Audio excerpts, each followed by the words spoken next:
Salam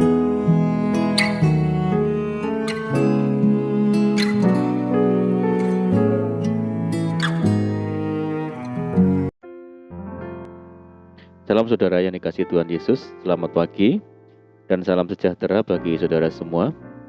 Saya menyapa bagi saudara yang ada di Indonesia dari Sabang sampai Merauke, baik yang di kota maupun yang di desa, dan saudara yang ada di Malaysia, di Singapura, di Kamboja, dan dimanapun saudara berada. Senang sekali kembali menjumpai saudara pada saat pagi yang indah ini. Kiranya damai sejahtera dan sukacita daripada Roh Kudus senantiasa melimpah dalam hati dan kehidupan saudara semua. Dan kiranya saudara semua dalam keadaan baik dan sehat selalu, puji Tuhan. Selamat datang kembali di Pokok Anggur bersama saya Yosia Krispianto. Mari saudaraku, sebelum kita bersama-sama merenungkan firman Tuhan, mari kita satu di dalam doa. Bapa di surga, Bapa yang baik, Bapa yang penuh dengan kasih karunia, Bapa yang kami muliakan di dalam nama Tuhan Yesus, kami mengucap syukur oleh karena pertolongan dan penyertaan Tuhan yang sempurna di sepanjang malam dalam istirahat kami, sehingga kami boleh melewati malam hari ini dengan penjagaan dan perlindungan Tuhan. Itu semua karena berkat kemurahan dan pertolongan Tuhan. Dan pada pagi hari ini kami kembali rindu ya Tuhan untuk merenungkan firman-Mu. Berbicaralah kepada kami ya Tuhan, urapi kami dan jamah hati kami, sehingga kami dapat memahami maksud firman Tuhan. Terima kasih ya Tuhan, kami siap merenungkan firman-Mu. Hanya di dalam nama Tuhan Yesus Kristus kami berdoa. Amin. Baik saudaraku, kita akan membaca bersama-sama di dalam Mazmur 56 ayat yang ke-9. Mazmur 56 ayat yang ke-9. Demikian firman Tuhan. Kesaraku engkaulah yang menghitung-hitung, air mataku kau taruh di dalam kirbatmu. Bukankah semuanya telah kau daftarkan? Puji Tuhan. Saudaraku, di dalam keheningan hati nurani kita, mungkin mulai bertanya-tanya, apakah Tuhan benar-benar memahami penderitaan dan kesusahan kita ketika kita menangis? Dapatkah Tuhan benar-benar merasakan penderitaan kita? Ketika kita mengalami kesusahan dan menangis sepanjang hari, sepanjang malam, ketahuilah saudaraku, Tuhan Yesus Kristus yang kita layani dan kita sembah juga pernah merasakan apa yang tengah kita rasakan. Bahkan penderitaannya lebih hebat dan lebih berat.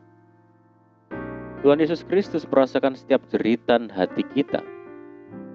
Sebab imam besar yang kita punya bukanlah imam besar yang tidak dapat turut merasakan kelemahan kita.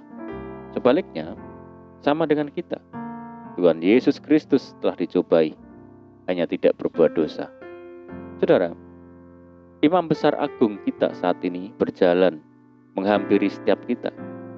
Tuhan mau menyapa kita dengan kasih-Nya yang begitu lembut. Air mata yang mengalir dari anak-anaknya dan diserahkan kepadanya untuk ditampung dalam kirbatnya. Jelas bukan air mata yang berasal dari sikap hati yang memberontak ataupun dari sikap hati yang tidak ikhlas, melainkan air mata dari seseorang yang hatinya sangat mengasihi Tuhan, dan air mata yang tercurah untuk sebuah kesetiaan yang sangat menyentuh hati Tuhan. Air mata yang dicurahkan dari hati yang saleh pada saatnya akan dikembalikan kepada kita, telah diubah menjadi penghiburan oleh Dia yang berkuasa. Hanya Tuhan yang mampu membalikkan kutuk menjadi berkat, mengubah ratapan menjadi tarian, mengubah tangisan menjadi sukacita, dan mengubah kemalangan menjadi sebuah kemenangan yang besar. Yaitu bagi kita yang mengasihi Tuhan dengan sungguh-sungguh. Sebab Tuhan Yesus tahu dari mulanya siapa yang mengasihi Dia dan yang setia kepada Tuhan. Saudaraku, tetaplah kuat di dalam Tuhan, karena Ia selalu bersama dengan kita, dan kita akan mengalami penghiburan dari Tuhan yang belum pernah kita rasakan sebelumnya. Saudara, di dalam 1 Samuel 1 diceritakan tentang kepedihan hati Hana, istri Elkana, karena tidak memiliki anak. Madunya, Penina, selalu menyakiti hatinya supaya ia gusar. Hana selalu pergi ke rumah Tuhan dan terus-menerus berdoa dengan hati yang pedih sambil menangis terseduh-seduh. Sampai-sampai ia dikira sedang mabuk oleh Imam Eli, karena saat ia berdoa suaranya tidak kedengaran. Namun akhirnya Tuhan mengasihaninya dan mengabulkan doanya. Mengandunglah Hana dan melahirkan anak laki-laki yang dinamai Samuel.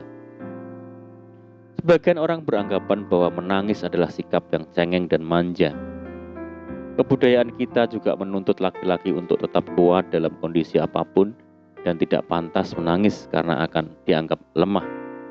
Namun ada saatnya pada satu titik, baik perempuan maupun laki-laki pasti tidak dapat menahan tangisnya karena perasaan yang sakit hati dan kecewa, kesedihan yang mendalam, tidak berdaya dan tidak terima dengan kenyataan yang terjadi, atau karena beratnya pergumulan-pergumulan yang ada. Saudara, Yesus juga menangis. Di dalam Yohanes 11 ayat yang ke-35 dikatakan bahwa Yesus menangis saat melihat Maria menangis ketika Lazarus meninggal.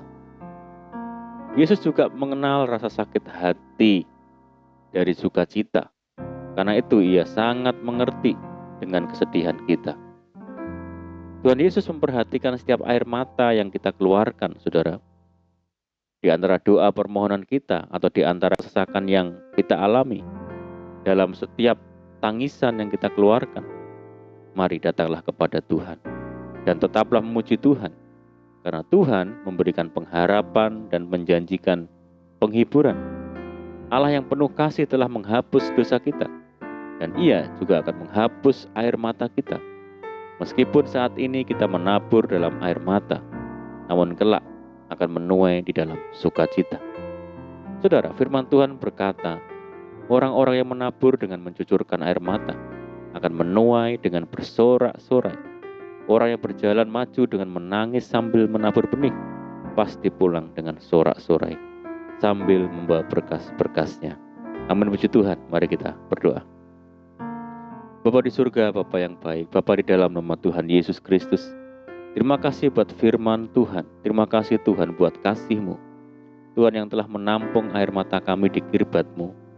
Tuhan yang mengerti kesedihan hati kami, penderitaan kami, pergumulan kami.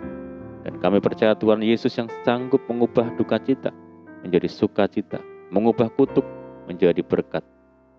Untuk itu kami mau dekat dengan Tuhan, hidup setia kepada Tuhan Yesus sampai selama-lamanya. Terima kasih ya Tuhan. Dan saat pagi ini kami menyerahkan segenap hidup kami hari ini ke dalam tangan Tuhan. Berkati kami ya Tuhan, berkati segala usaha kami, pekerjaan yang kami lakukan lewat tangan-tangan kami. Jadikan kami hari ini berhasil, beruntung, dan sertai kami dengan segala penyertaan Tuhan yang sungguh-sungguh sempurna. Dan mohon petunjuk Tuhan sehingga kami hidup sejalan dan sesuai dengan segala kehendak Tuhan.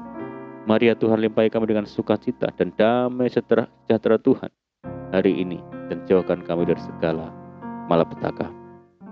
Berdoa bagi kesejahteraan kota kami, desa kami, daerah kami, dan bangsa kami yang saat ini menghadapi pandemi dan permasalahan yang lainnya. Mari Tuhan berkati daerah kami, pulihkan negeri kami, belas kasihan Tuhan bagi negeri kami. Terima kasih Tuhan. Ini doa kami percaya Tuhan mendengar seruan doa kami. Hanya di dalam nama Tuhan Yesus kami berdoa. Amin. Puji Tuhan saudaraku, kita sudah berdoa. Kita percaya penyertaan Tuhan selalu ada menyertai kita hari ini dan seterusnya. Dan mari kita tetap mengandalkan Tuhan dan tetap menaruh harap hanya kepada Tuhan Yesus. Dan saya ucapkan selamat pagi, selamat beraktivitas. Doa saya menyertai saudara semua. Tuhan Yesus memberkati. Haleluya.